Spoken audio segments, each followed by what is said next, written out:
Okay, for people joining this live stream, we are talking about quantum computing and implementing quantum mechanics in Wolfram Language.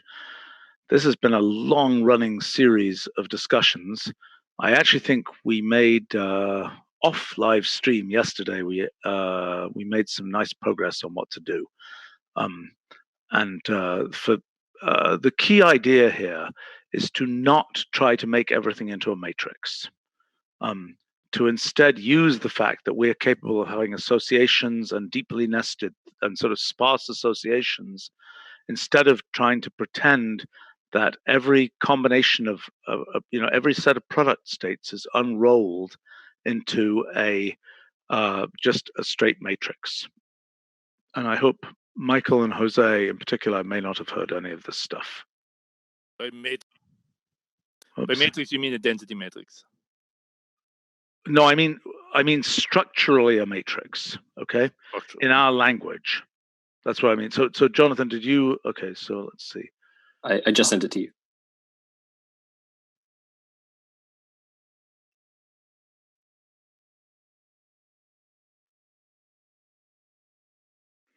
So should I just run this? Yep, you can do. Okay. All right. What have you called these things? Did you call it quantum amplitude? I realized it shouldn't be called that. It should be called quantum vector. I called it quantum system, but it should do the same thing. All right. Okay. Fine. So the idea here is, let me go through maybe this one, but then we'll actually do it over here. Okay. I realized my claim is it should be called quantum vector, and I will explain that claim shortly. Okay. Let me just go ahead and say that this equals quantum system for now. Oh, it's probably going to mess everything up if I don't do that. Okay, so we'll use quantum system. Okay, so what we claim here is that a quantum system describes the basic thing is it contains a basis. It says in this basis, okay, so for instance, it might say something like 1, 0. So the basis might say 1, 0, that has amplitude, 6 minus I. 0, 1, spin up or something, has amplitude 7 plus I or something. Okay. So as soon as we do this, hopefully, Jonathan, oh wow, that's very fancy. Well, how do I get out the actual amplitudes? Call amplitudes as a property. Okay. I don't know whether that's actually right, but anyway, there we go. And, okay, and you mean this as a linear combination of both, or I'm not quite sure what we are looking at. Yes. This is bra. This is a thing that could be written out as 6 minus I over square root of 87 time, if we were writing it out in bra ket type form, it would be this times the bra plus this, or times the ket or something, plus this times that other ket. Okay. Makes sense? So you assume a pure state? That is correct. At this time, we are assuming a pure state. Then I genuinely object for the name quantum system. It's too non-standard. I know. I'm suggesting quantum vector, and you'll see why I'm claiming that in a minute. Okay, which you may also object to, but I've got reason for claiming that because I'm also trying to signal the fact that it's a discrete system. That we're dealing with discrete quantum mechanics here. Okay, so now the important idea is this idea of a quantum product. Did you implement it with the same name? I used quantum join because I was sticking with the analogy with lists, but maybe that's wrong. I think it's wrong. Okay. It should be quantum product. But okay, so let's say quantum join.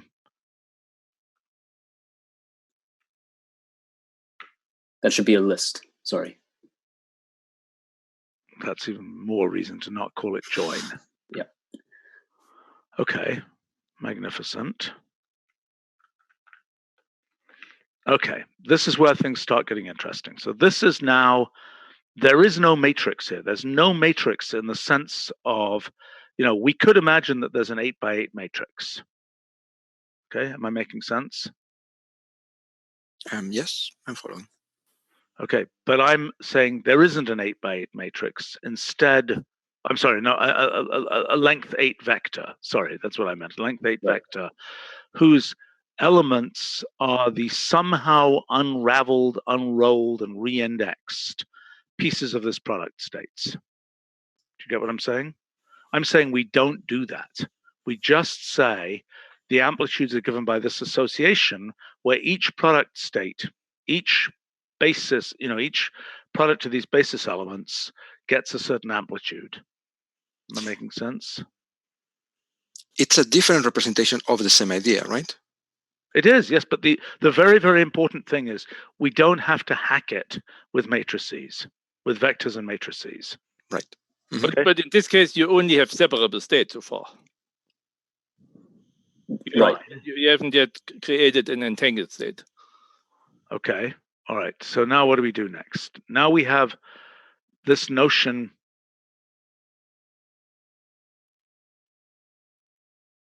We could, right. Yeah, go ahead. We could use tensor product of the quantum vectors, giving another quantum vector. That was my idea. That's why I wanted to call it quantum vector. Okay. Right. And what I mean is that the function tensor product could do this, and we would have the nice representation. That's interesting. Yeah, that's interesting to actually have that be tensor product.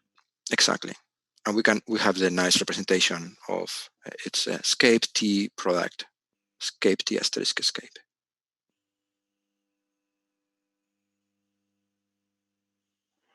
That's cool. Mm-hmm. Because it would be important that we support also the symbolic cases, and we can replace later a symbol by a quantum vector. Right. Okay. So we've got this notion of quantum vector here. We've got this notion of tensor product. Okay, now Michael. Okay, how do we entangle ourselves? So these are obviously non-entangled states. We've also got this notion that, so we were also inventing yesterday. Okay, we've got. So I feel like the biggest thing is we don't only have pure states. Right. The world is made from density. All right. Well, fine. So the next concept here is this quantum matrix operator, where the notion would be, for example, I don't know whether you implemented this particular name. Did you? It's quantum operator. Okay. Matrix operator seemed redundant. Okay. I don't agree with you, because I'm trying to signal the fact that it's discrete. Yeah, I understand. Does it have string names here? Yes. Right now it just has C0, Hadamard, and rotation. Okay. So then the idea would be that we would give C0 of 1, 2, for example, and we might apply that to our friendly quantum vector on line 41. So right now you can't do it like that. You have to, the quantum operator is its own object, and then you would then have to call quantum map of that operator onto that vector with the basis elements 1, 2. Okay, well we can do that. Quantum map of the quantum operator of this. Right. On percent 44, 41 with elements 1, 2. Is that correct? Yes, that should work. It did not. Does it have its arguments in the right order? Yeah, that should have. Hang on. Let me figure out what went wrong. Okay, all right. I find it a little bit strange. I would rather prefer having the 1, 2 part of the operator. I know, that's what I'm proposing. Okay. That Jonathan has implemented something different from what we imagined. Okay, this is what we imagined. This is the operator, and this is, by default, it would be 1, 2 here, or whatever, however many arguments the thing has. But here you're specifying effectively how to index into the basis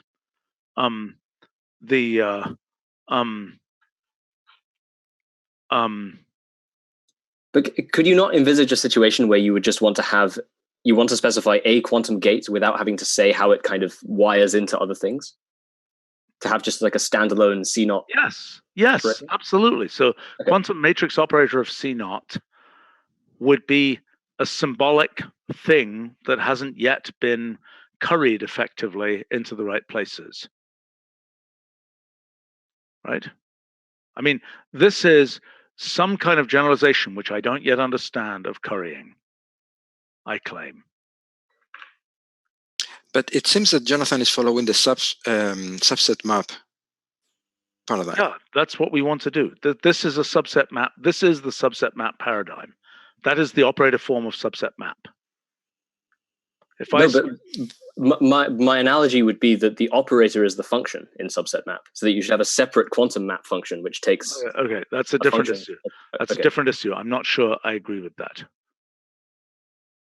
Because I think we can combine those. This is just a string name for something which is otherwise just a matrix operation here. I mean, that's just an ordinary matrix operation, isn't it?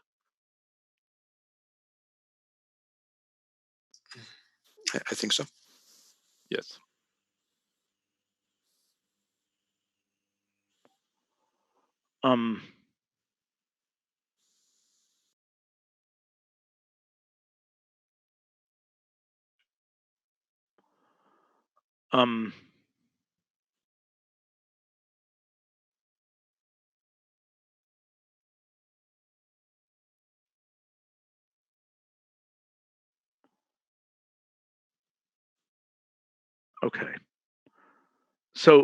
Okay. So now we had one more idea previously, which was this quantum projection idea. Okay. Now, by the way, I do notice that quantum amplitude, or quantum vector as we're calling it, the thing to notice is that those things here could be absolutely anything. So, for example, it would be perfectly reasonable to put in there, a little picture of a spin up or something. That would be a perfectly reasonable. Get what I'm saying? So that could be I don't actually know. Is the outer list here relevant or not? I'm not sure it is. And do you assume they're orthogonal, or do you allow Shouldn't matter. covariant state like non-orthogonal ones? I would think that the thing would orthogonalize itself, right? Because those are basis elements, aren't they? But if there are strings, you don't know what does it mean for two strings to be orthogonal. Fair point. Like 1, 1 and 1, 0, you know, but up x and down y. You would assume they're orthogonal if you give them as strings. But I agree that you could get all tangled up that way. Right.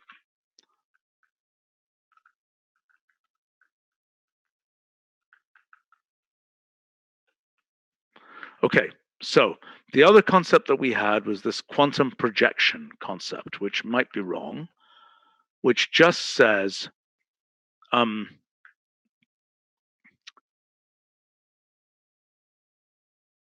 that we're basically saying, what are we trying to say here? We're trying to say, given a basis, what value to extract? I mean, this is like a measurement of some kind. But right. Maybe I'm confused here. What's that? In my framework, it's called quantum measure, if you want to try it. Okay. Well, but so this is now on %41, for example. So we'd say quantum measure %41. Then what do we give it? And then another quantum system to project against. Okay. So if you do %41, it should give 1, for instance. Yes. Right. Fine. Right. I have a little bit objection to this. I know what's meant, and it's kind of a nice shortcut, but the measure is defined to a complete set of projectors, not a single projector. So there should be at least a list around one of them. Right. Maybe quantum project is a better. Well, that's why we talked about quantum projection here. Right.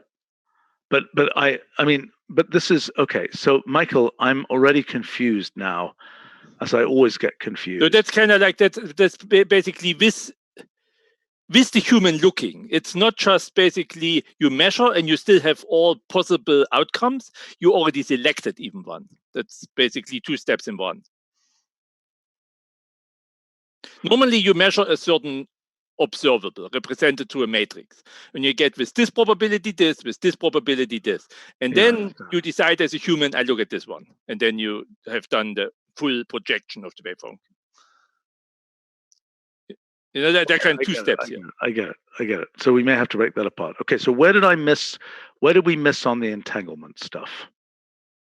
If you go back to your tensor product, you make equivalent of your 38 with different orthogonal vectors and then add 2 of them. Right. So, Jonathan, in your framework, what do we have? What do we have that does that? Right now, nothing. So in the old version, before I updated it today, so in the old version of the framework, we had to do this sort of thing where you pass from having a state vector representation to having a density matrix representation as soon as your purity goes below 1, and then things start to get complicated. But sorry, there are again 2 steps. We could still have an entangled state that's still a vector state, and then the next step would be to have a genuine density matrix. Like separable, entangled density matrix. So look, there's a couple of different operations here. So I mean, there's the tensor product, which is making a higher dimensionality state. There's also superposition, right? Which is taking 2 states.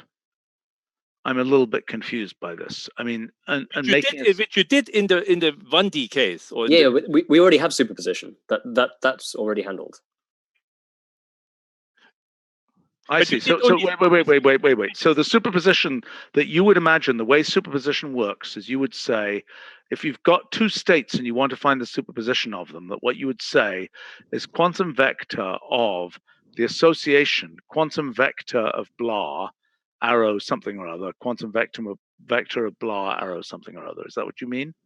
And it would just sum them. I think so too. Okay, fine.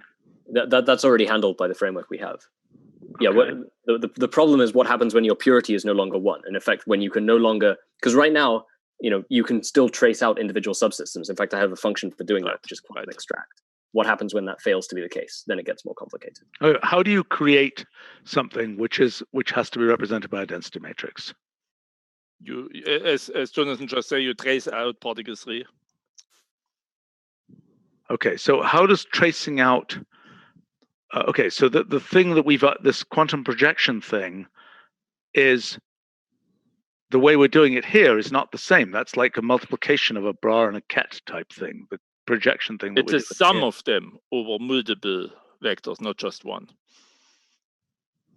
Okay, but the tracing out is what? Ignoring, do not look at this object. Okay, but we're trying to get minimum number of operations here. So we've got this notion of a quantum vector. We might still want. I think the tracing out must be its own symbol. Yeah. So if you want to, so on quantum system or the dimension 8 quantum system you had up there, if you call quantum extract of that and then pass in the list 1, 2, 1, 2, for instance.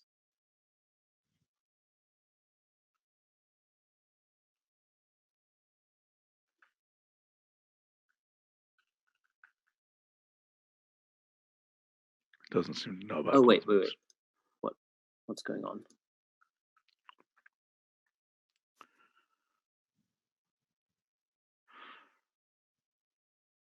Well, okay. That should be defined. Oh wait. Oh gosh. Yeah. Sorry, I forgot to define it as a global symbol in the top of the framework.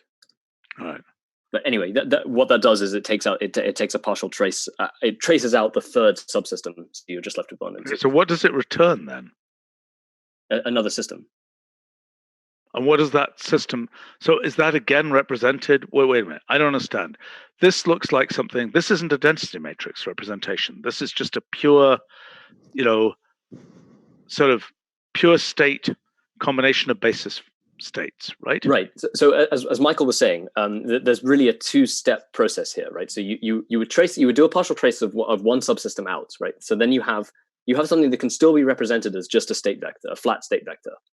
But that thing is no longer that's now an entangled system. And so if you now tried to trace out another subsystem, you'd get a density matrix. Okay, well, what does that look like? How do we represent that density matrix?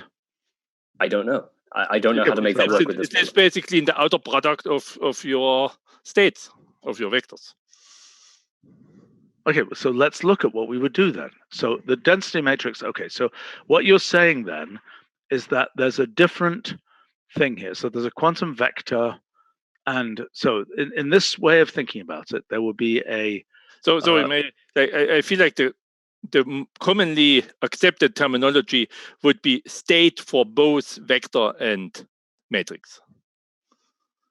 Typically, the system is more the real existing thing in the world. I understand, but let's understand what it looks like. So what you're saying is that for the density matrix version, right, what you have is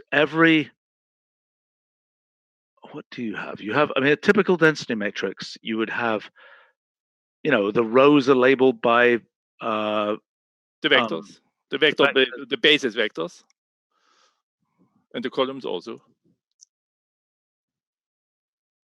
Okay, so what you're telling me then is that let's write out the case. We call it quantum state, whatever you call it. Okay, I don't like that because I really don't like we're claiming something vastly bigger than we have there because we've got a discrete, thing. So let's stick with this for just a second, okay? Okay, so walk me through what's in the density matrix here. Michael, don't we need some sort of quantum covector here, the Brass and Ket difference to take their tensor product? Yes. Right, because if we don't have, say, PT symmetric quantum mechanics, if we restrict to ordinary Hermitian bonds, we can always canonically identify. Right. That like we don't have column and row vectors in Mathematica, so why would we start having Brass and Kets for Hermitian cases? Fair enough. Okay. Does it only need PT? Isn't the Hermitian conjugate business a CPT issue, not a PT issue? Yes, but like the last 20 years have found a dramatic increase in interest in PT. But in PT, Brass and Kets are no longer canonically identifiable. You can still get real eigenvalues even if you're Hamiltonian. Exactly. Like Hermitian is enough to get real eigenvalues, but there are for vastly bigger sets of matrices where you can still have real observables. All right. Well, so that's a separate issue. Okay. Paul Abbott's writing a book on it. Oh yeah. Carl Bender from Imperial. St. Louis is the main guy. Explain. Wait. Let me. Back in the day, you would always say, Lagrangian is this plus Hermitian conjugate, right? Right. Okay, and that has nothing to do with, CP, PT invariance, C. No, invariance. it's nothing to do with CPT. No. Okay, so now what? But typically the reasoning is you want real eigenvalues because your observed things are real. That's why you want Hermitian matrices to represent the Hamiltonians. But this is far too strong, as we know today. You can still get a time evolution operator that's like, even if it isn't algebraically unitary, it's physically unitary in the sense that you can still reverse it. That's the idea. I see. Wait a second.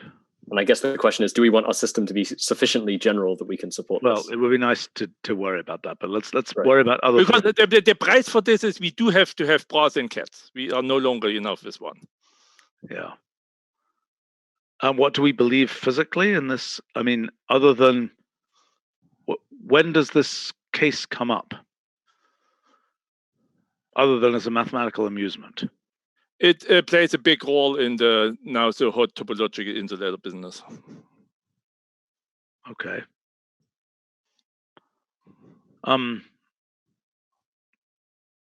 Okay. Well, let's boy, these fields one doesn't check in on for 20 years.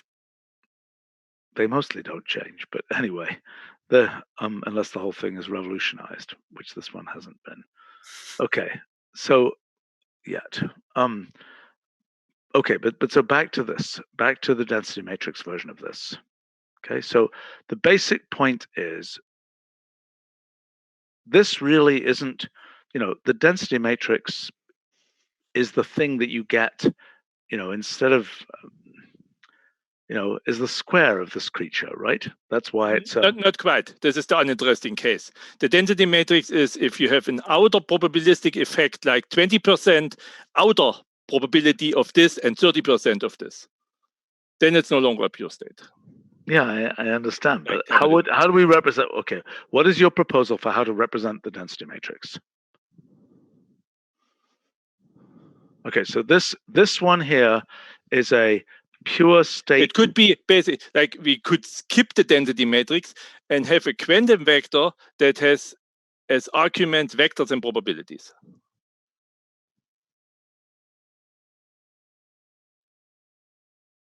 Okay, so this one here, pure state superposition, these are amplitudes. Correct. Okay, so you're proposing that is very weird. I mean, I do like the fact, I don't like making it. What's that? This is what Einstein said. This is all very weird with this quantum mechanics stuff. No. That's not what I'm concerned about. I'm concerned about the syntactic structure of this thing being also a probability. How do we know if it's a probability or an amplitude? Yeah, it has to be. Right. So I mean, syntactically denoted. Right, but the fact is that what this is a product of states, right? Whereas this is like. No, it could be just a state. Okay, so this one here is a density matrix.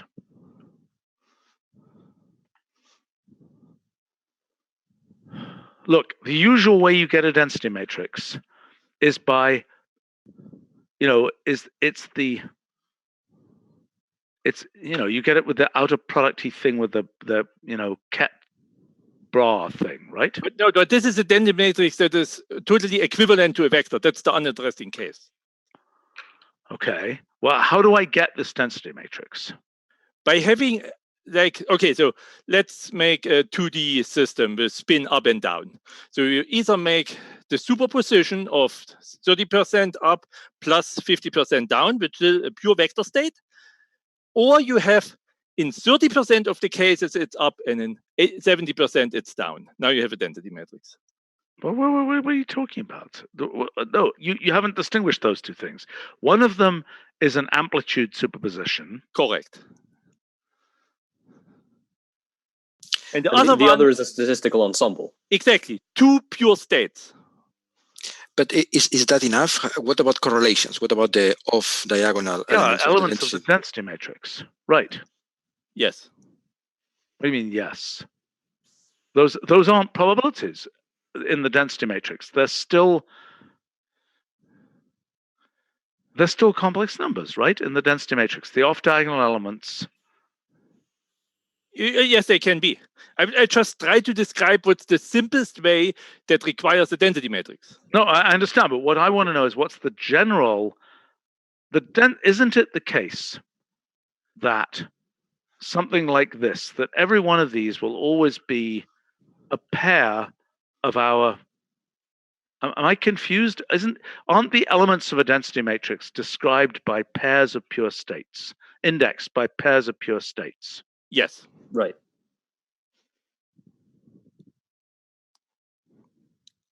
So in effect, we're taking one additional outer product in the quantum vector. Exactly.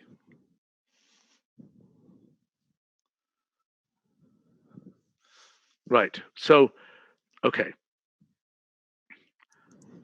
And then how do you get probabilities out of all of this? Then you have to trace out some things to get probabilities. Then you need to make a measurement. All right. So let's walk through the workflow again. Okay. So we've got our quantum vector. We prepared a state in a certain pure state, for instance. Okay. Then we apply certain, we can tensor it up to essentially combine different quantum systems together in a tensor product. Yep. Without entanglement. Okay, now we apply certain quantum operators. essentially we apply I the. would say not yet. Like if you think on a real physical system, you prepare it, then you have state evolution, and then you have measurement. No. What by quantum operator here? What I mean is, I don't mean measurement operator. Okay. I mean the evolution operator. Okay. But in a quantum, in a quantum computing setting, that means applying C-naughts and things like this, right? Hadamard gates and so on, right? It means applying these operations, which could just be pure. So here's a question. Presumably, there is the notion of pure time evolution. Right. So basically a strongly continuous one parameter unitary semigroup. Mm-hmm. Fine, but then how does that actually work? So we've got spin up, spin down. We've got sort of the some random. We've got the time evolution operator applied to that. How will that look in this formalism? I think the time evolution operator is just basically another operator that gets formed from somebody else. It's just a unitary matrix, basically, just like C0 is a unitary matrix, you're saying. A unitary matrix whose rows and columns correspond to the basis vector, basis function, basis elements. Is that right? Or maybe it's more helpful to think of it as a sort of an infinite family of unitary matrices parameterized by time. Well, okay, it doesn't matter. I mean, the fact that it has a parameter is not the point. The point is structurally, it's like a Hadamard gate, except that it has an explicit time parameter in it. Right. Is that fair? Yeah, I think so. Okay. Okay, fair enough. And you might not be able to write it down practically. Yeah. What's that? You might not be able to write it explicitly down. Well, these are discrete quantum systems. Yes, you might theoretically be able to write it down, but not practically. Why not? Because you would basically have to form a matrix exp of a relatively large matrix potentially. Fair enough. Okay, so but the whole point here is that that matrix, ultimately it's an S matrix-like creature that you're trying to get out. Well, that one is initial to final states, but it's a unitary time evolution operator that you're trying to form. Yeah. Mm-hmm. Okay. All right. Fine. Okay. And then, in the end, we want to. Sorry. Like for real practical purposes, you want to be a little bit more general because of environment. It's typically not unitary. It's typically only Kraus-like or similar. Only what like? Kraus. I don't know what that means. Kraus. I don't know what that means. Basically, a more general form of evolution if the system interacts in an uncontrollable way with the environment. Okay. All right. Okay. But so then, then in our workflow, we do our quantum circuit. Now we're going to do some projection / measurement on that. So far, we don't have any in the quantum circuit case. We don't have any mixed states running around yet. Everything's a pure state so far, right? Mm-hmm. Okay. Although you could feed in a mixed state. All right. Or okay. No, that's a good question. Could you? No, I don't see why you shouldn't be able to.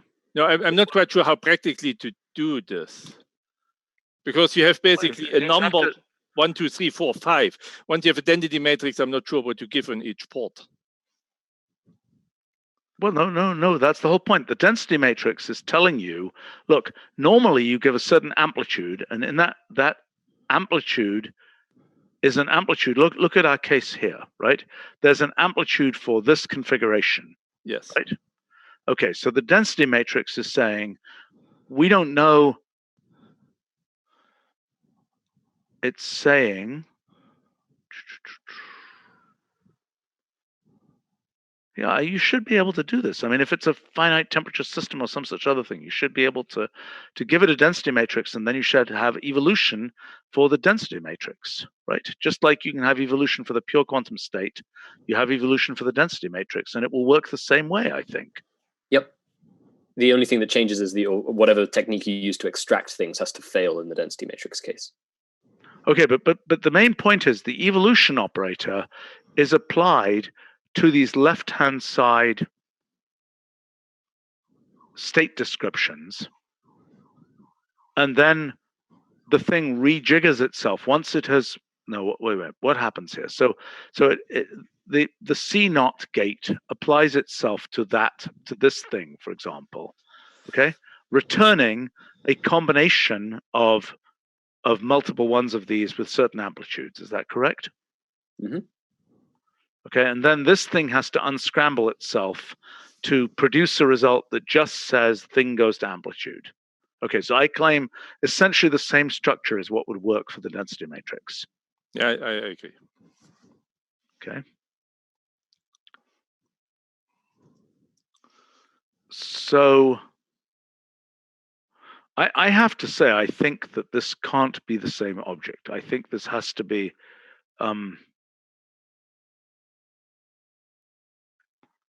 the slightly more ornate, because I mean, this is otherwise not distinguished from these product states, which are a completely different thing. Or statistical vector?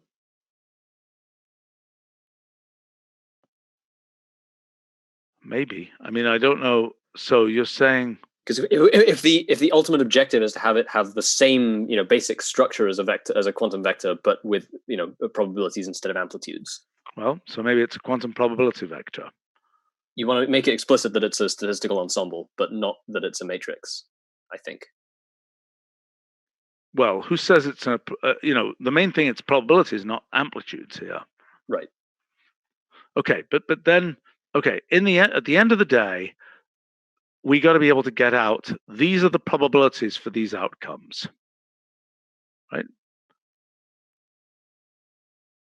Again, how do I go from the quantum vector to the quantum probability vector?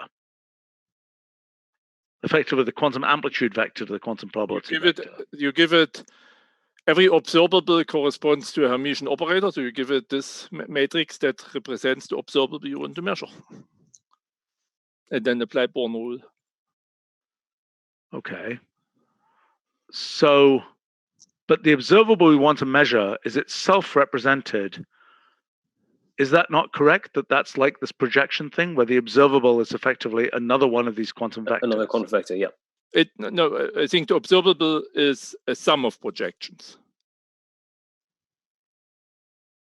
But there's no sum. The quantum vector thing is it a sum or is it some kind of association where each one of those has a particular output value, pointer value? Sum of projection operators, not sum of vectors.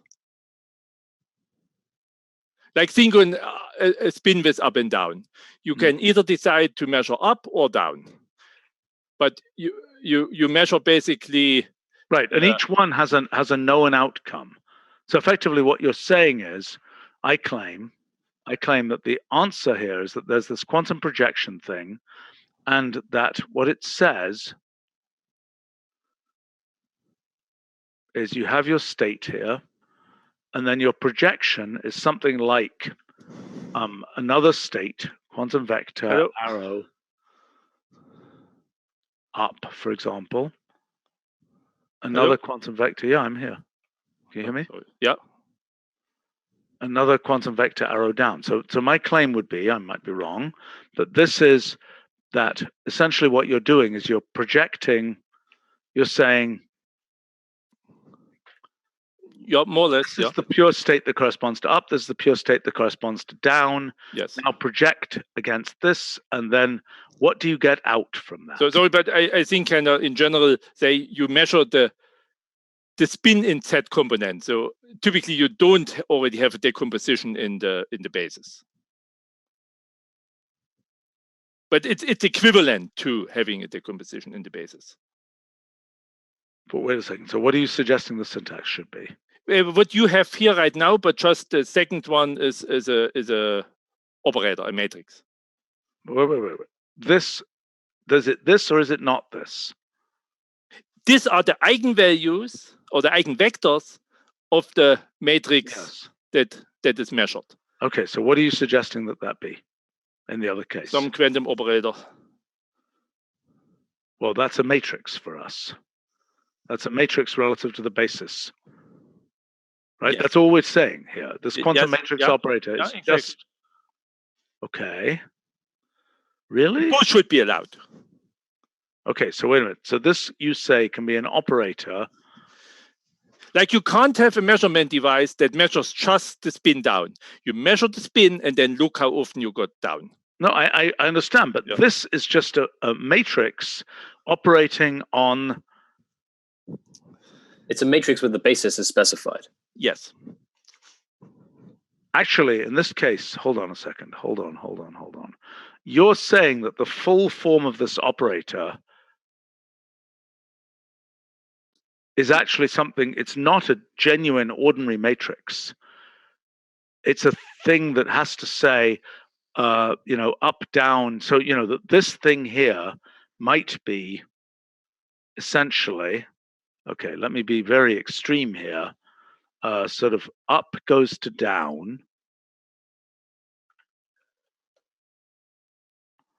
goes to 4 plus I.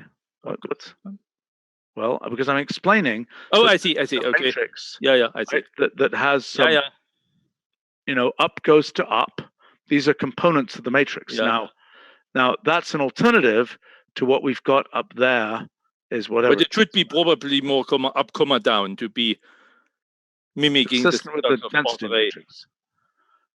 Well, okay, so what we're doing up here is this quantum probability vector has, like this, an alternative form for this. Oops, that's not what I wanted at all. An alternative form for this would be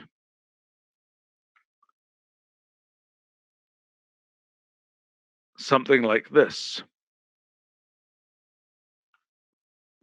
But I'm not sure that makes implies a direction that is not physical in any sense. Fine.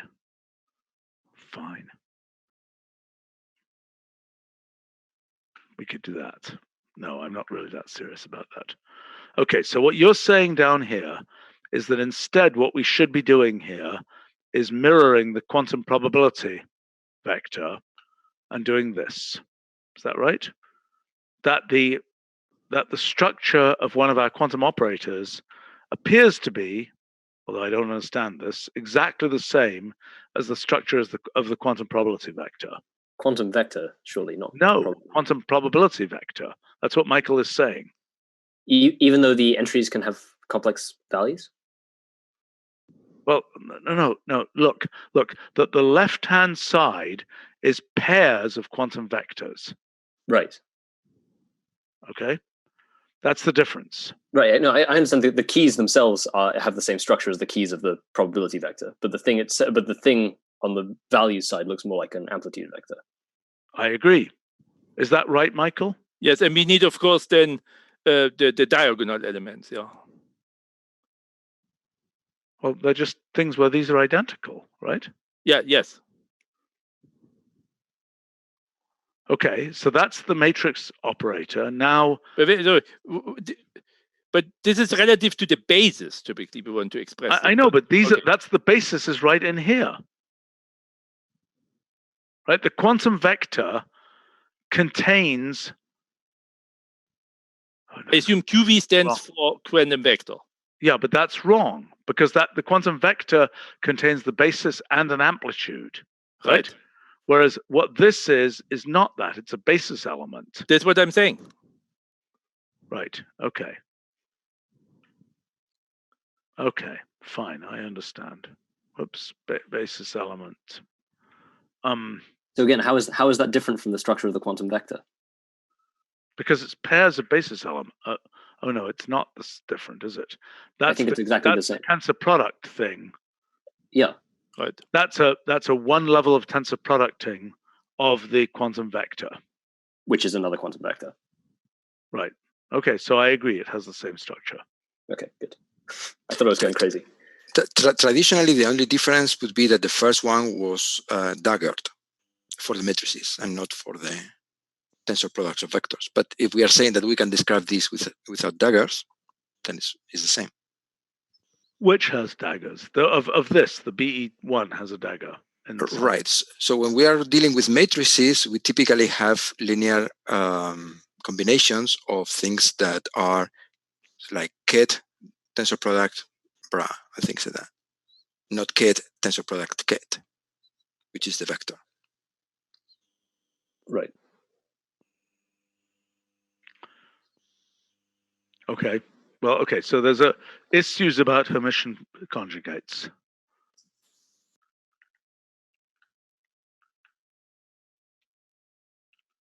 Wow. It's not written that anymore. Okay. Okay. Okay. So again, at the end of the day, we want, we start off with a pure state, let's say, we run our quantum circuit, we make a measurement, we want to get probabilities out, right? Which of these functions is going to do that? And the end result that we're going to want is something of the form, I would think, result arrow probability 1, result arrow probability 2. Is that the same form as random choice takes? Let's hope it is.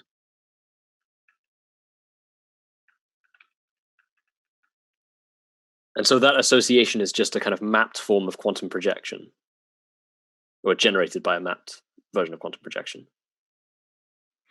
This is annoying. I thought the association case of this, why doesn't it even discuss that? I thought we made the association case of random choice work in the obvious way. Can we check into this? I don't know what happened here. Anybody relevant here for this thing? I can check, but I don't think there is anybody here who can answer that.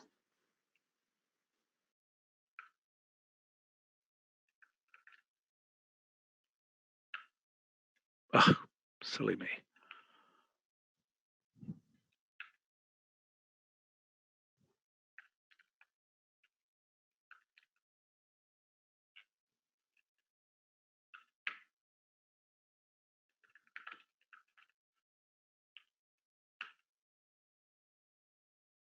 Oh, that's the wrong way around.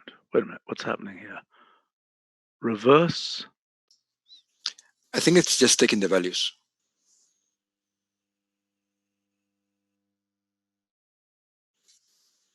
I think it's the wrong way around. I mean, I think it should be doing random choice with the keys, right? No, it's following the principle of take the values and consider it is a list. Which I'm not saying it's the correct thing, but I think it's. I don't think this is right. I mean, I don't think this is the right thing to do here. I think there's a bunch of other functions from nearest onward.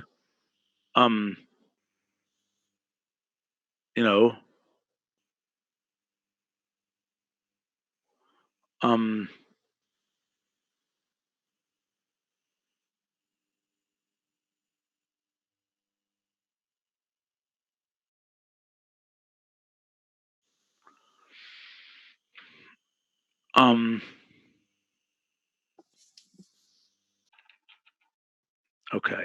Well, I think that's wrong. But I mean, eventually then, this is what we would like to get out, presumably, unless we want a thing of the form, which I really don't particularly like, weights, arrow choices there, right? Because then we would feed this into our, like, for example, categorical distribution, I think. Okay, so this, I believe Etienne is working on categorical distribution. So I'm saying, because what we would like is something like that. If that's the correct thing, then we can beautifully do all kinds of samples. We can have, means and all that kind of stuff, right? Does that make sense? Right.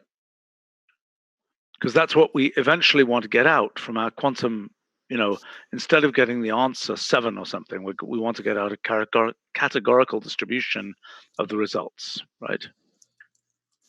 But I feel like we also want directly to go from a state to, say, the expectation value or something like this without first having to do the projection.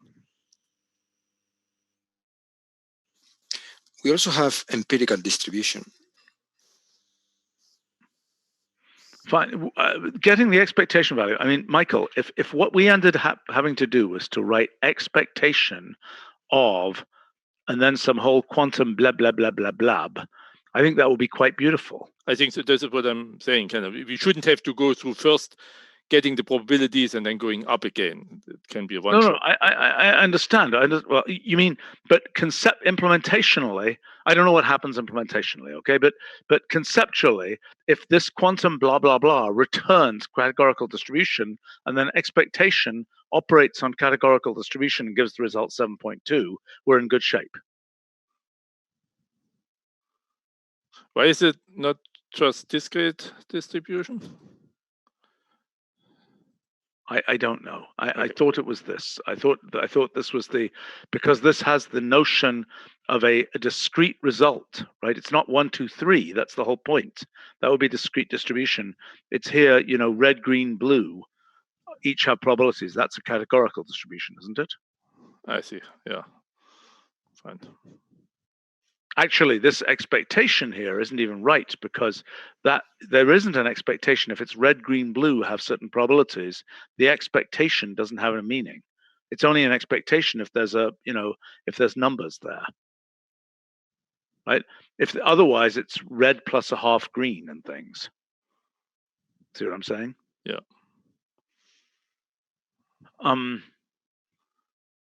Okay, so let's go back to this quantum projection question. Okay, I'm still a little confused here. So again, we want to get out ultimately this categorical distribution. How do we do that? So you're saying that for this, okay, what are the distinct concepts here? We've got this quantum vector.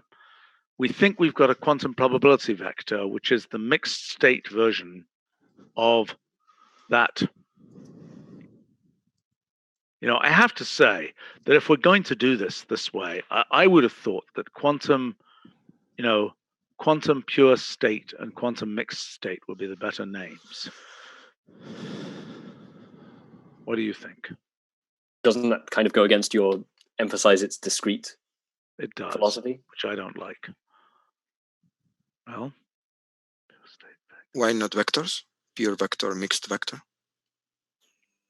That works. But I must say, many people still used to use vector to denote infinite dimensional vectors. So this doesn't fully solve the problem either. We do also have the slight subtlety of do we want this thing to represent a vector or a ray in Hilbert space? I think a ray.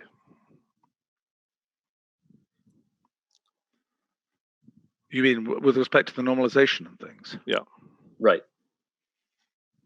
It should be normalized. Okay, so here,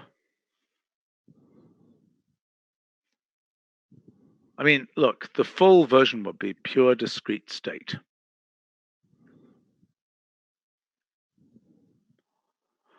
Okay, is there any way of making this a single function? Quantum discrete state, whatever we call it.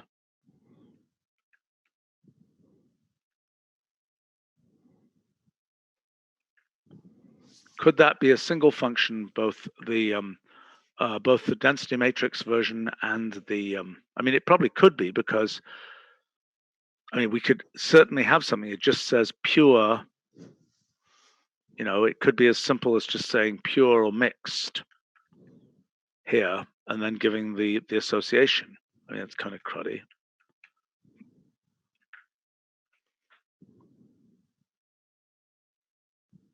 Because what we got to explain in the structure here, explain to me the difference between a tensor product of bases and what happens in the mixed state case. What is the correspondence between those two things? I mean, I understand mathematically it's, it's psi star psi type thing. Tensor product of bases is still just a basis. It is not yet something expressed in this basis. I can only explain it using Brett's and Ket's. No, I understand it in terms of those, I think.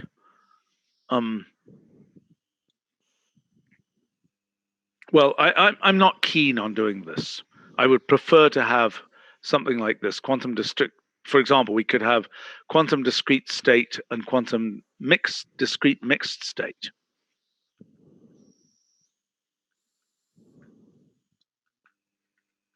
I mean, I just don't want to have 1,000 different, symbols around here, right? Okay, so let's imagine we have these two, okay? Then we understand the representation. One of them is, state arrow amplitude. The other is, well, I don't understand this again, because this thing here, okay, so this will unravel itself to purely be in terms of basis vectors, right? I think so. Right. Okay. So it's just it's whether you assign a list of basis elements to an amplitude or a probability. I think that's the only fundamental distinction. I'm sorry, whether you assign what? Where you have a list of basis elements, and the question is only: do you assign is the thing that they're arrowing an amplitude or a probability? Yeah, I understand. I think that's the only major distinction. Wait a minute. In the mixed state case, it is a probability. Yes, that's true. Right. Right. Okay. But then the actual probabilities of observed things are the diagonal elements of this, yes? This depends what you measure. Okay. Okay. All right. So for most people doing quantum computing, they'll be starting quantum discrete state, then they will be doing some quantum operator stuff on it, where their quantum operators are represented in terms of these bases, which could be qubits. These are the pieces of a qubit. So our matrix, just to be absolutely clear, our matrix representation should look like an outer product of two, I guess, quantum discrete state vectors. Yes. Okay. But we might have an El Cheapo version that is a pure matrix, right? An ordinary matrix. But would that be something that's computed? Obviously, we should have the ability to call into a matrix representation and get it out as a standard matrix. But should the internal representation always be in that form? I don't know. But I think, product? the way we can do it is the internal thing. Once we can sort the keys, then we have a canonical matrix representation. Right. So right now, the way that quantum operator works in my framework is it does a key sort and then represents everything. The operator itself is just a matrix and an indication of the arity. Okay. But I don't know. I don't know. Yeah. I don't know whether that's. Yeah, you should be able to give it in this form or give it as a matrix, I would assume. Yep. Okay. Okay, but now coming back to this projection thing. Okay, explain to me what this should look like. What is this? Is this a measurement or is this something different from a measurement? The fundamental operations, as far as I understand it, are preparation of a state, unitary evolution, and measurement. Correct. Anything else? Correct. So, but now, after the measurement, you just have probabilities for various things. You measured the spin up component. You did not measure this. Oh, sorry, you measured the spin C component. You did not measure the spin C component down. This is what you observed as a result of the measurement. Okay, well, hold on, because this thing about partial traces, that's that same third step. That's not a different step. For the pure state case, yes. What? Right. I don't understand. So this prepares state, and that state can be, the state can be pure or mixed. I don't know how you combine. Well, okay, it can be pure or mixed. Then actually pure mixed, and then there could make tensor products of states. So those are the only things you can do, correct? Yeah. Okay, unitary evolution, I think we understand what that is. Okay, now what? Now, what are we doing here? Measure and observable. Okay, so tell me what the structure of that operation should be. We need a state, and we need the operator that represents the observable. Okay, how do we represent that operator? Is it similar to this one of these operators? Yeah, 100% the same. Is it? Yeah. Is it? With pairs of basis functions? Yeah.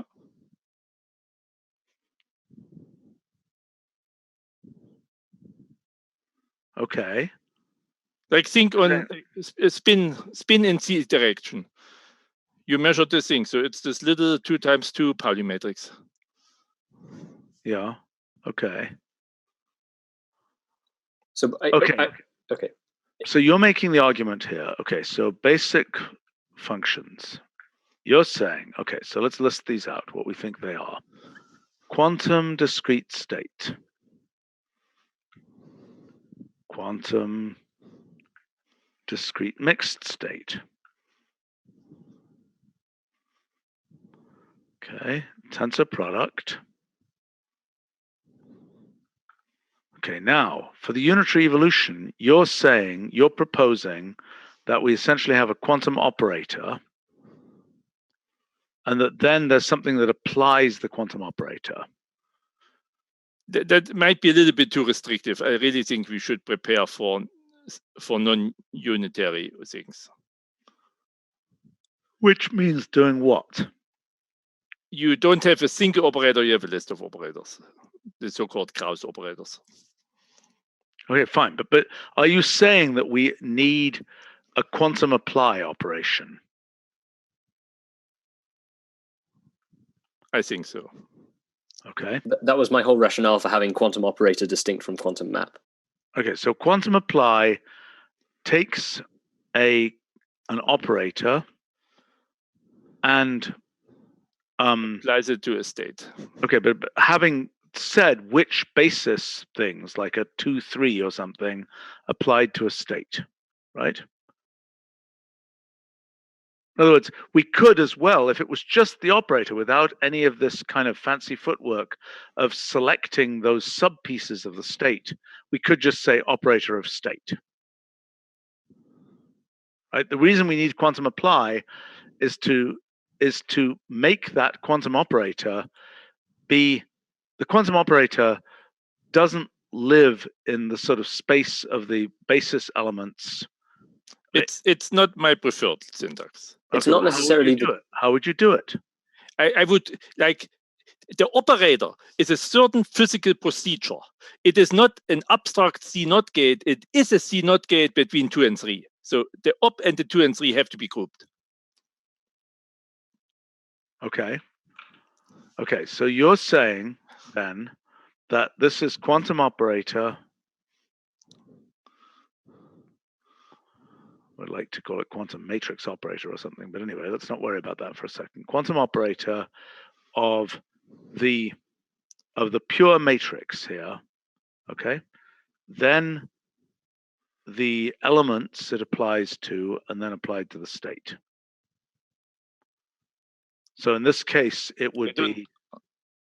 Okay. Yes? Yeah. What? Yeah, okay, yeah. Yes. Okay, and that state could be a mixed state as well. Right. Okay, all right. Now, finally, we have quantum project or something.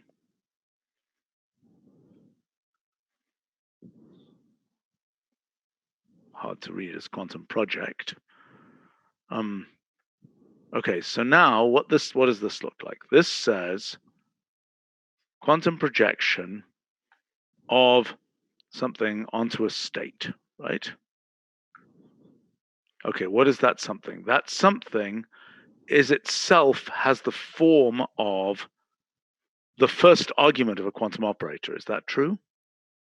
If it's a genuine projection, then I think it's a vector. Yeah, I think there are really two cases here, right? There's one where you're doing exactly what our current quantum projection function does, which is just projecting one vector onto another. And then there's the second case where instead of having a vector, you have this thing that has the structure of an outer product of two quantum vectors. And then you're doing some kind of mapped form of the quantum projection. That's giving you an association of probabilities. Right, exactly. What does this case return? What does this one return? That would just give a single projection.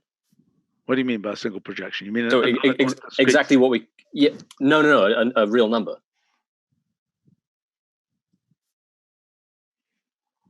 Okay. This is just a projection of two vectors.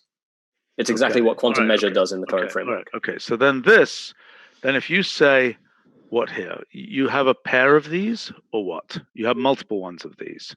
No, so you'd have exactly the same matrix representation that we invented before, where essentially, the thing looks like you've taken representation for what? So, when we went through the design of quantum matrix operator, right? We had this thing that looked like an outer product of two quantum vectors. No. Here, so this thing here, the full form of this is quantum operator of association. Mm-hmm. Basis 1, basis 2, yes, arrow, blah, blah, blah, basis 1, basis 2, arrow, blah, blah, blah, right? Right, and so that thing has the structure of an outer product between two quantum vectors with just a single basis state in the key, rather than two basis states in the key. What do you mean a single basis state? This thing here, by the way, one thing that may get us in trouble is not distinguishing that in quantum discrete state. Okay, so in here,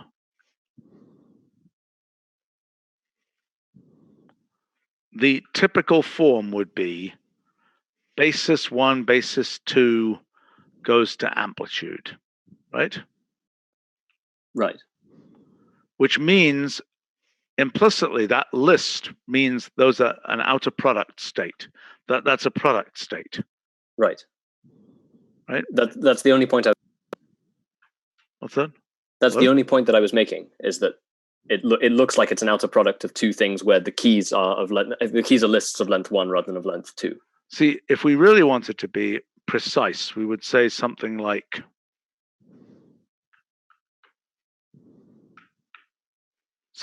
this. That would be more correct, because this list actually means something different, right?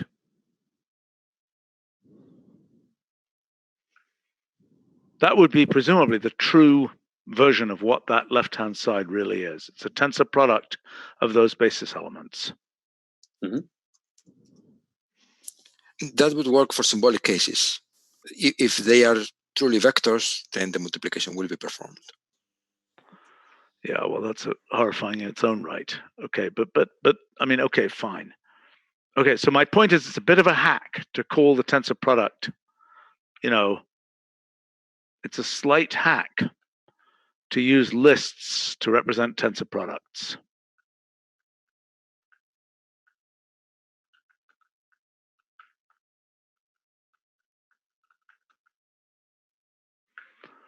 Okay. Right. So the only point I was making was that then in the case where you give a quantum projection and the first argument is one of these things that looks like it's an outer product of two quantum vectors, then it will do a kind of mapped version of the first case where what you get out is an association that assigns things to probabilities. Okay, let's take a look at this. So quantum discrete state here has a form like this. Okay. Oh no, I don't understand. The tensor product is technically definitely more correct. Up here. Yeah. And it would probably also better de-nest if you do this multiple times. Yeah, but as Jose says, the tensor product unfortunately has this nasty feature that it actually evaluates. Well, it's a product, it's an operation, so it has to.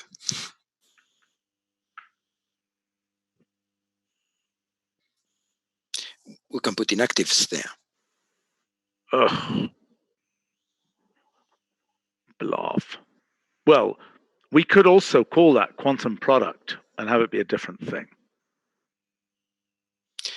If it's only for representation, we can use circle times, which looks... Yeah, I was going to say, that's what we do in the theorem proving framework, where we want to have symbolic operators. Well, I'm not sure. Okay. I think that would be very confusing. I mean, if we call it tensor product here, I think it should be tensor product. If we want to avoid evaluation, we just insert inactive temporarily. but it's a horrifying thing to type. Well, okay, fine. All right, okay. Well, let's not worry about that for a second. I mean, I guess that the fully qualified form internal to this could be more complicated, but it's got to come out as something, right? If you ask for the amplitudes, it's got to come out as something. Right, so we have control on when to do the products. Or for example, we could have quantum vector, tensor product, quantum vector, and they will know what to do. Oh, that's true. Yeah, that's true. Particularly if the quantum discrete state is formatted in some nice way. Right. Okay, so I agree that the canonical form could be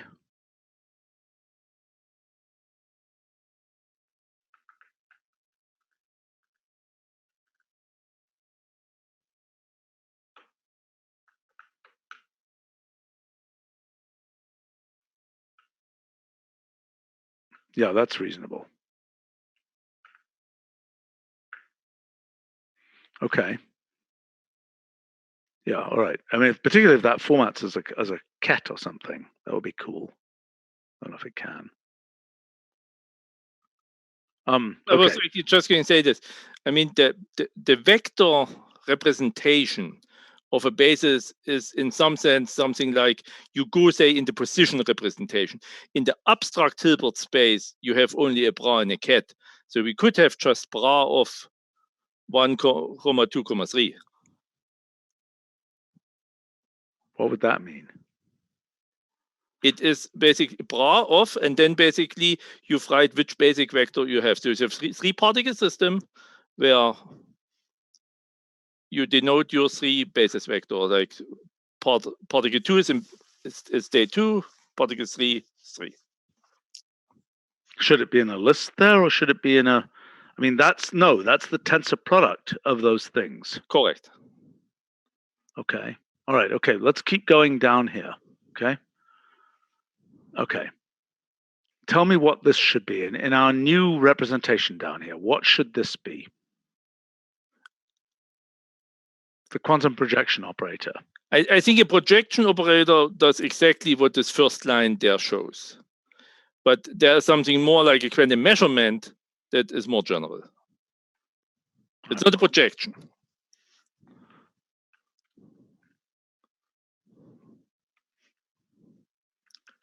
Okay. So what does there where basically the first argument is either a list of discrete states or the corresponding spectral sum of the states. Wait. Okay, it's a list of discrete states. Yeah, so up and down. Okay, so fine. So this is a quantum discrete state, blah, blah, blah. And then the return from this will be an association. Right. Form. Actually, it won't be. It'll be a categorical distribution. Because it's probabilities, right? Of certain, QDS1 goes to... There's a little bit one thing, like the projection gives you still an amplitude-like thing. You still have to square it according to Born rule. Yeah, I get it. So this would go... Well, no, wait a minute. We were saying it could give a thing like 1. That's not an amplitude. Oh, it is an amplitude. It could be an amplitude, yeah. Okay, so that gives an amplitude number. This one is not yet. This is not yet the probability to observe it. The square root of the probability to observe it. I understand. That's the projection onto that. So that is the analog of bra ket. I don't know how to write this. Exactly. Yeah. That's the analog of state bra. Do we have a way to write bra and ket? Yes, we have bra. Oh, yes. Okay, so it's that case basically. Right. where the state is in the cat and the bra is the QDS.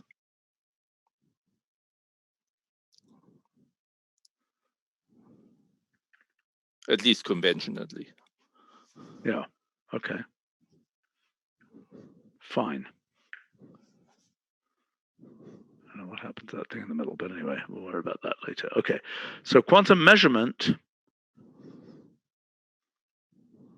is saying these are the states you want to measure with respect to. Those are the pure or mixed states that you want to measure with respect to, correct? Yeah. And then it comes out with a distribution which gives you those measurements. Okay, the real world is of course a little bit more complicated because this assumes that all the eigenspaces just have dimensions 1, which of course is not fulfilled in reality. So you need actually a Lüders projection where you have only probabilities for subspaces, not for individual one-dimensional vectors.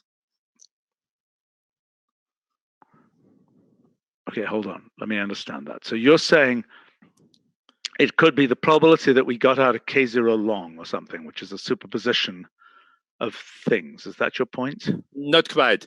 Like in the spin C component case, we have 2 eigenvalues, 1/2 and minus 1/2, 1/2 and minus 1/2.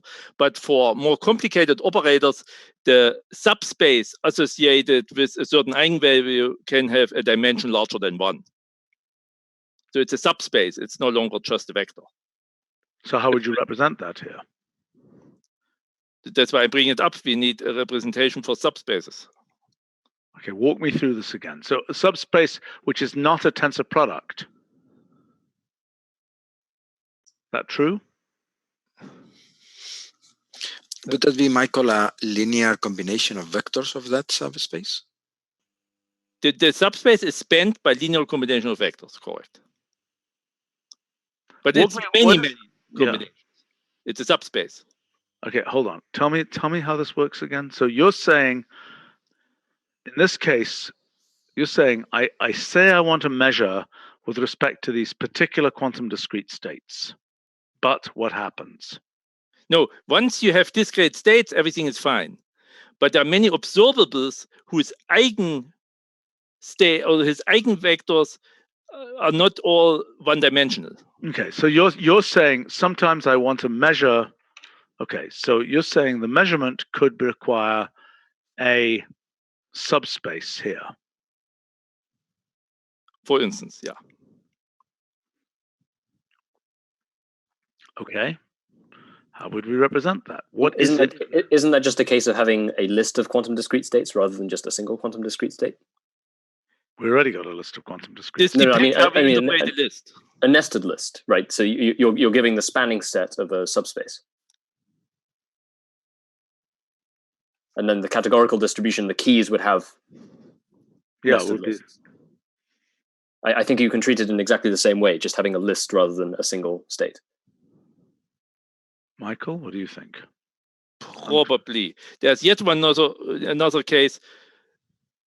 If you think on hydrogen atom, to fully solve the hydrogen atom, you have to diagonalize simultaneously Hamiltonian plus square of angular momentum plus C component of angular momentum. So in general, you need a complete set of cumulative operators to boil it down, not just one.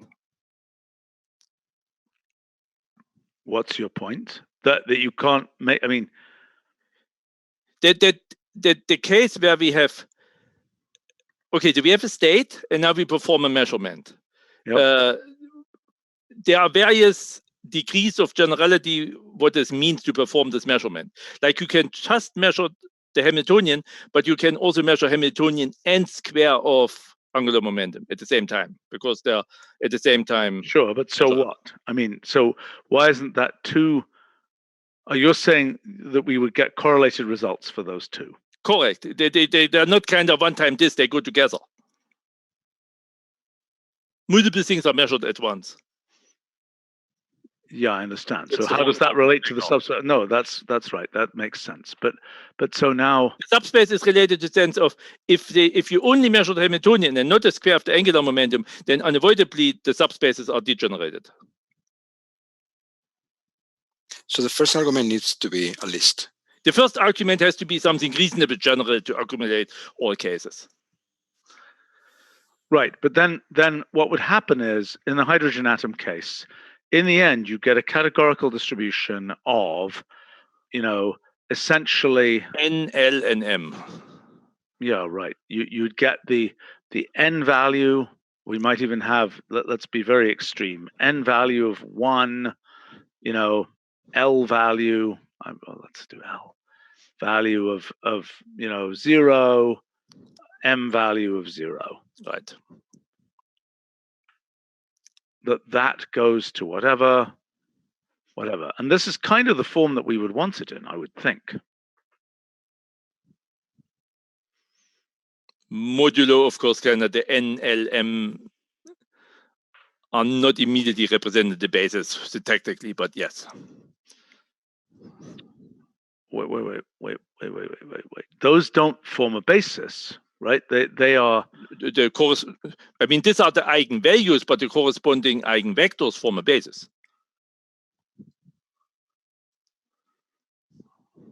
Okay, well, that requires a bit of thought there. All right, let's unroll for a second and just see where we're at. I actually think this is pretty good. I think we've simplified a bunch of things here. I feel pretty good about it. So I have one other question. So, I mean, for practical, real things, what people do, we want like distances between quantum states. So we will have functions for such things? I suppose we can. Okay. I mean, we can start putting them in the function repository once we put all kinds of random stuff in there. Once we've got, I don't know what we're doing with this, whether it's core stuff or whether it's in the function repository. Do you have an opinion about that? I think this is more like a package. So for the moment. Yeah, but we just don't. I mean, those are. It's those a lot are of very hard to manage. Well, I don't know. It feels they all go together somehow. Well, I agree they go together, but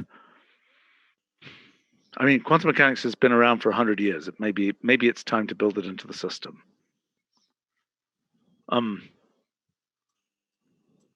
We could start off as a package, I suppose. Mm-hmm. I don't like it because I don't even know how we document it, but whatever. Okay.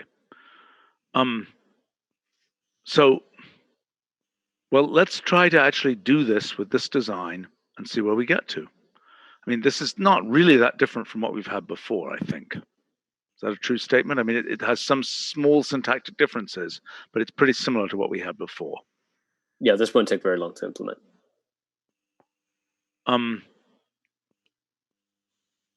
Okay. So then, we need one other thing, which is the, essentially a quantum circuit visualize. Right. Quantum circuit plot,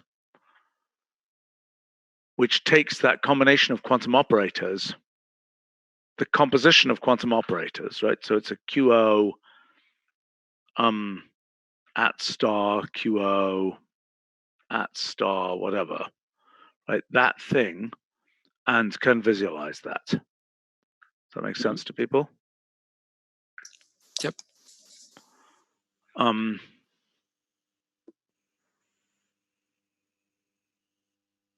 We need a dozen of other functions like a Schmidt decomposition that people do all the time. All right. Did we have that already in the Jacob package and things or not? No. No. What is a Schmidt decomposition? You have bipartite systems. You can always find a basis so that it becomes a product state. You mean like the orthogonalization stuff? No, do you mean that or you mean something different? Not literally, but related. Okay.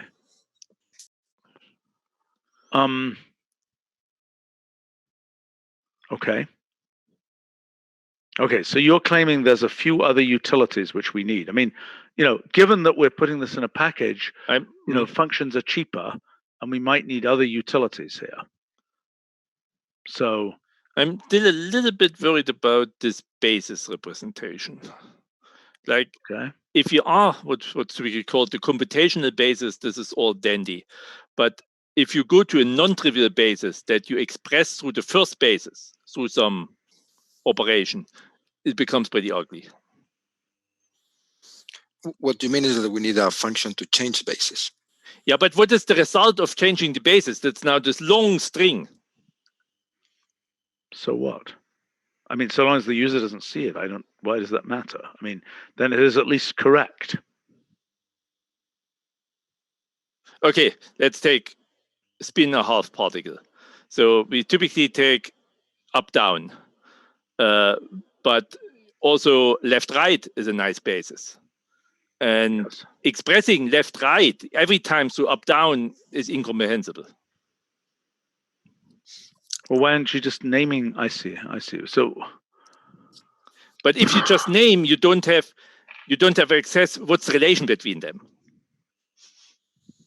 They are not. I mean, they are related. They are not independent. They span the same space. Okay, let's talk about how we do coordinate systems, like r theta phi coordinate systems, because we have a similar issue there. Correct. Yeah. So the point there is that there are two names: the name of the coordinate system and the name of the variables. So I think that's what Michael is bringing now. The fact that more or less, we have to carry the name of the full basis. Okay, well, how do we do that in coordinate systems? Well, we have coordinate chart data, and then in the actual operations, we only use the name of the coordinate system, which goes to coordinate chart data and brings the information of the actual coordinates. But the coordinate chart data is a global thing with a particular set of pre-built charts. Exactly, and it knows how to go from one chart to another chart, etc. So we just have to name polar to Cartesian. I think what that means is we have to be feeding into all these things, like the quantum discrete state thing, a little bag of information that talks about, your basis is really this thing.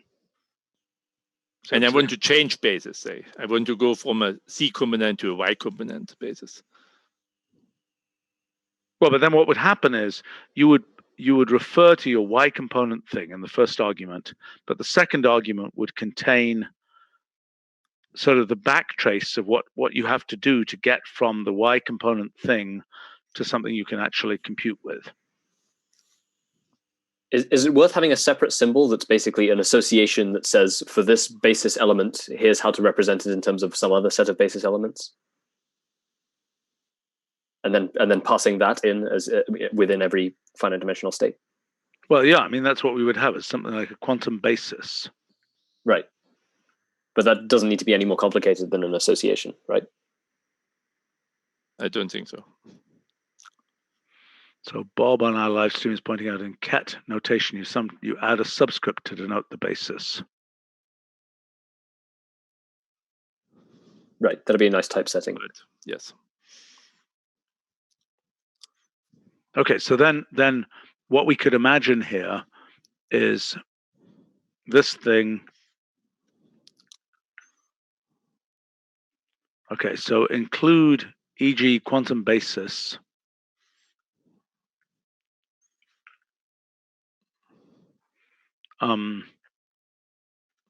Typeset as subset of ket, subscript of a ket, perhaps. And can we actually do that to use ket? It would be very cool to use ket as the representation of quantum discrete state, as the typesetting form of quantum discrete state. Sounds nice. Seems doable. Okay. No, sorry. Yes and no. I think in general, a quantum discrete would not be just one ket, would be a sum of kets. Sure. Okay. Okay. So fine. So that.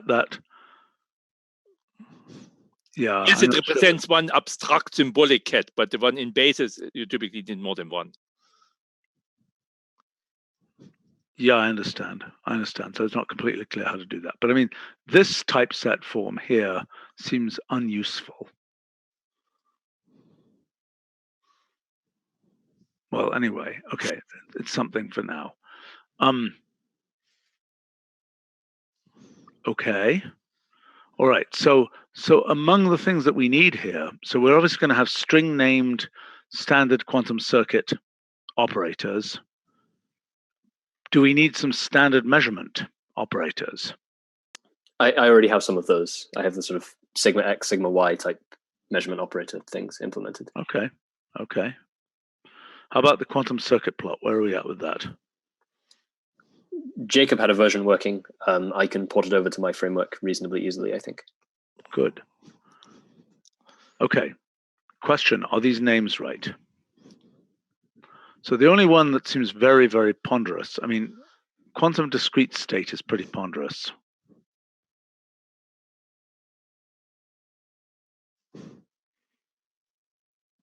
If in the moment we give a basis, in some sense, the discreteness is gone, yeah? That's true. Not gone, is explicit. Right. So if its second argument is the basis, we don't need to say quantum discrete state. We can just say quantum state. Yeah, that's nice. And then we can default to it being a discrete basis. I think we had this discussion the other time, and we were thinking that discreteness does not imply finite dimensionality. And that's why we ended up with... Does or not? Well, it could be discrete, but still having... You could have natural numbered, indices or something. Oh, I see. So that's why the other time we ended up with quantum finite dimensional state. But that's the technically correct name, yes. Right. Well, fine, but we can say that, but that this is, so then the typical form here will be a quantum state of blah, blah, blah, comma, quantum basis. What's the inside of quantum basis? That's the naming of the basis, right? And internally can be represented as an association that maps from basis elements to linear combinations of other basis elements. Right. Okay. Okay, how do we get this to run on a quantum computer?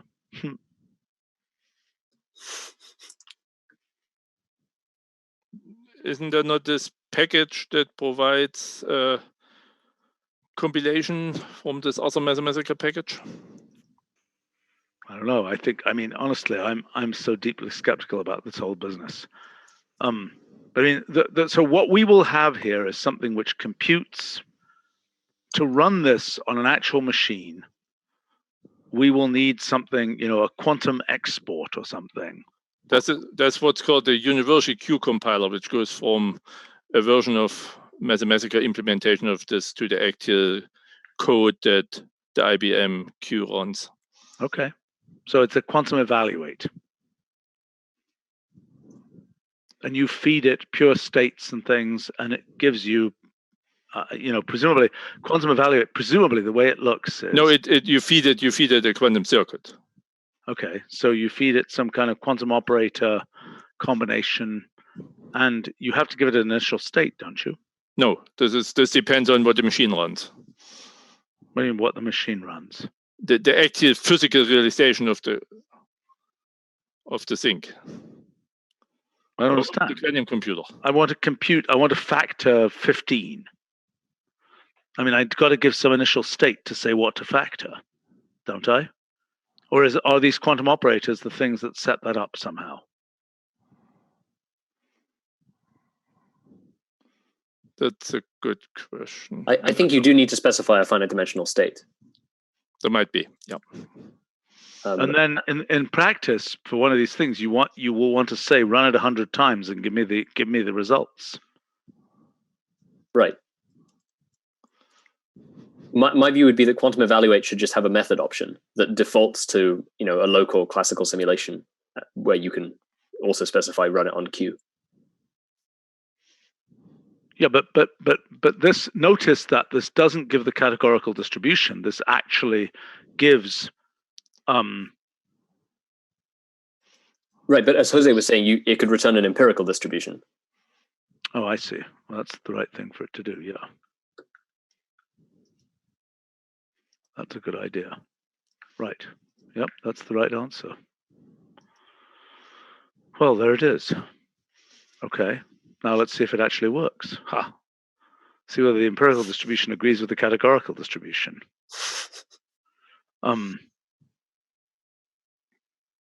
I think we made good progress here. All right, let's wrap it up. And this looks rather easy. Let's try and get something which we can. Okay, so somewhat reluctantly, I kind of agree we should just have a package called Quantum. Yeah, I think for the moment it's the best bet.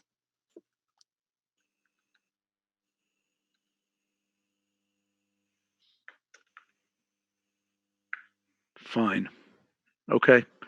But then we should have actual documentation for this. Yeah.